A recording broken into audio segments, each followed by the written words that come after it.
In 1963 I qualified as a speech therapist in a medical field, and I was given the black section of Groote Schuur Hospital. The conditions under which I worked, which I only found out once I was working there, were very limiting for my patients, and many of them had to go home, not really remediated. And so I went into the townships to look for my patients. Had no idea where they were, had no idea of what apartheid dealt people of colour, the repression, the military, the violence, the hunger, the fear, everything that was there. And it made a huge impression on me. I had to go back every day, and going back every day started arrests, because what I was doing was classed as terrorist activities. And so eventually, after many warnings from the hospital and many arrests and horrible things that happened, I was dismissed, and I could not get a job again. Actually, I was beaten up in Crossroads by the security police, and a photographer took the scene and sent it to Europe, and it was shown across Europe, and the German ambassador came to find me, and from that developed a whole series of events, and I was eventually offered finance, and I refused to take it. I couldn't take it as a private individual, and I didn't want to. It was quite a substantial amount. The union called me, and they offered me their accountant and their account to put money into their account, and then I could legitimately write some form of request every time I needed to draw it, and we could keep the whole thing properly audited. And they gave me their accountant, who was Arnold Washkansky. When people came to offer finance, he was there and he advised me. And so the journey with the union started.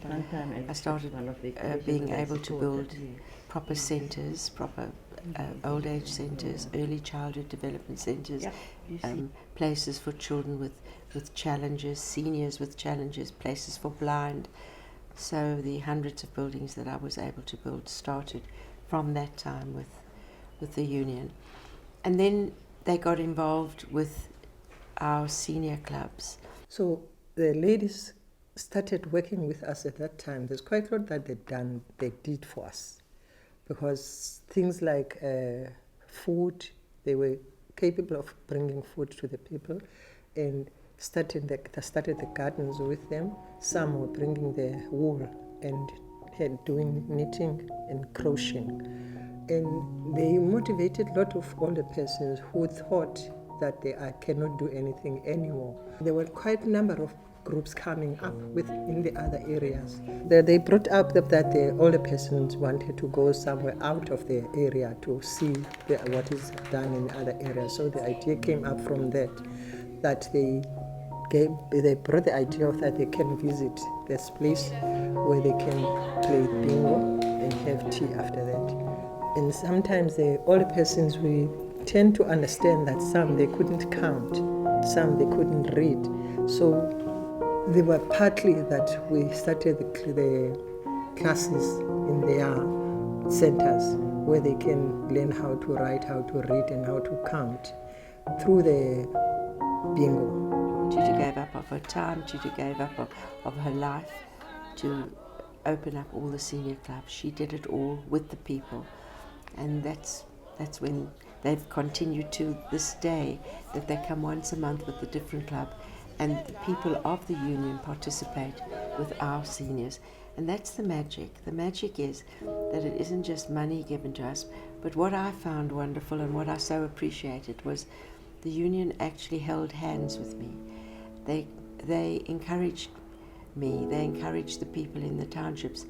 They didn't run away being fearful of the authorities, because most people were. They stood up and they were counted for being supportive of what they realized was an amazing, Ikamva is amazing, but they helped build it in their own quiet, supportive way, and that's why I'm so appreciative. And I have never forgotten that they were the light in those dark times of so much disapproval.